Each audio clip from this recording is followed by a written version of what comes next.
नमस्ते बच्चों, आप सभी का आरएसवी ग्रुप ऑफ स्कूल की तरफ से हार्दिक स्वागत है। आज हम विषय हिंदी क्लास 3 में पाठ 1 उठो लाल कविता के बारे में चर्चा करेंगे। इस कविता के रचयिता है अयोध्या सिंह उपाध्याय हरिओद।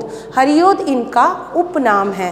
पहले मैं कविता के रचयिता के बारे में आपको बता दूंगी ये कौन है। इन्होंने बहुत सारी कविताएं लिखी हैं। इनका जन्म 16 अप्रैल 1865 को हुआ था और इनकी मृत्यु 16 मार्च 1947 को हुई थी। इन्होंने बहुत सारे ग्रंथ लिखे, लेकिन इनका फेमस और प्रसिद्ध महाकाव्य ग्रंथ प्रेम रस है। अब हम कविता के बारे में चर्चा करेंगे। इस कविता में क्या बताया गया?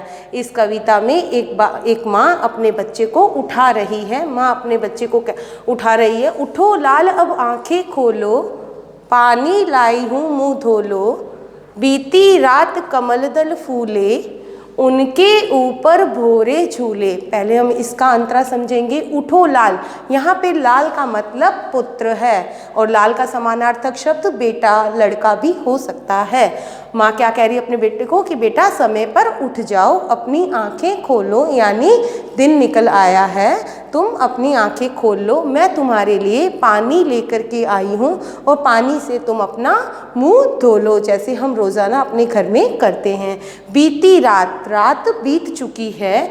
कमल दल फूले, यानी कमल के फूल खिल चुके हैं। दल का मतलब यहाँ पे समूह है। उनके ऊपर भौरे, भौरे का मतलब भंवरे, उनके ऊपर भंवरे मंडरा रहे हैं, झूला झूल रहे हैं। अब इस पाठ में अंतरे में जो विराम चिन्ह के बारे में हम डिस्कस करेंगे। फर्स्ट लाइन में लास्ट में जो विराम चिन्ह लगा हुआ है, इंग्लिश में हम उसको कोमा कहते हैं, लेकिन हिंदी में हम इसको अल्प विराम कहते हैं। क्या कहते हैं बेटा? अल्प विराम कहते हैं। थर्ड लाइन में इसको योजक चिन्ह कहते हैं। कमल दल के बीच में जो चिन्ह लगाते हैं उसको हम योजक चिन्ह कहते हैं। इसके अंदर आँख का मीनिंग नेत्र, लाल यानी पुत्र, दल समूह, भौरे का मतलब भंवरे। एक बार फिर हम इसको रिपीट करेंगे। उठो लाल अब आंखें खोलो, पानी लाई हूँ मुँह धो लो, बीती रात कमलदल फूले, उनके ऊपर भौरे झूले।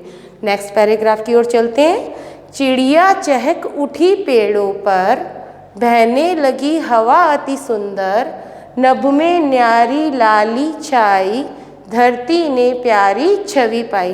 पेड़ों पर सुबह का जब दृश्य दिखाई देता है तब पेड़ों पर चिड़िया क्या कर रही होती है? चहचहा रही होती है, गुनगुना रही होती है और सुंदर सुंदर ठंडी फ्रेश ताज़ा हवा हमारे मन को बहुत ही सुंदर यानी खूबसूरत लग रही होती है। नभ में यानी आकाश में, आसमान में बहुत न्यारी अनोखी लालिमा छाई हुई है। धरती ने, धरती हमारी माता भूमि ने बहुत प्यारी शोभा पाई है। छवि का मतलब यहाँ पे है शोभा। तो अब यहाँ पे मैं एक और विराम चिन्ह के बारे में आपको बताऊंगी। इसको लास्ट में जो पाई लगा रखी है, जब हम कोई भी लाइन कंप्लीट करते हैं तो हम पाई लगाते हैं, उसको बोलते हैं पूर्ण विराम। इस पूरे विराम चिन्ह का डिस्कस हम नेक्स्ट क्लास में करेंगे। अभी मैं सिर्फ आपको साथ साथ में नाम बताती हुई जाऊंगी। चिड़िया क्या कर रही है? चहक रही है। कहाँ पर? पेड़ों पर। और हवा भी बहुत सुंदर बह रही है। नभ में अनोखी विचित्र लाली छाई हुई जो हमें बहुत अच्छी लग रही है। धरती माता ने बहुत प्यारी शोभा पाई है। तो अब इसके वर्ड मीनिंग देखते हैं। सुंदर, सुंदर का मतलब होता है खूबसूरत। नभ, नभ का मतलब आकाश। न्यारी मतलब विचित्र।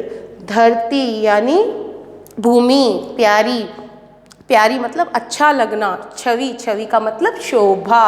अब हम थर्ड पैराग्राफ की ओर चलेंगे। भोर हुआ सूरज उग आया, जल में पड़ी सुनहरी छाया, ऐसा सुंदर समय न खो, मेरे प्यारे अब मत सो। मतलब सुबह हो चुकी है, सूरज निकल आया है। सूरज की जो सुनहरी किरणें हैं, जो रोशनी है, वो जल में दिखाई दे रही है। सूरज की जो छाया है, परछाई, वो जल में दिखाई दे रही है।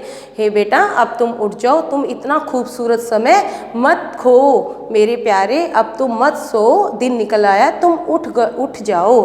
अब कविता के माध्यम से माँ अपने लाल को, अपने पुत्र को प्रेरित कर रही है कि तुम सुबह जल्दी उठ जाओ, आलस से त्याग दो।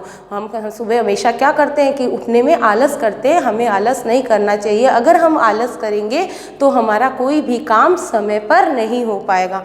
तो हमें इस कविता से यही प्रेरणा मिलती है, यही शिक्षा मिलती है कि सुबह जल्दी उठना चाहिए। जल्दी उठेंगे तो हमारे सारे काम समय पर होंगे, काम समय पर होगा तो हमें किसी भी प्रकार के कामों में देर नहीं होगी। तो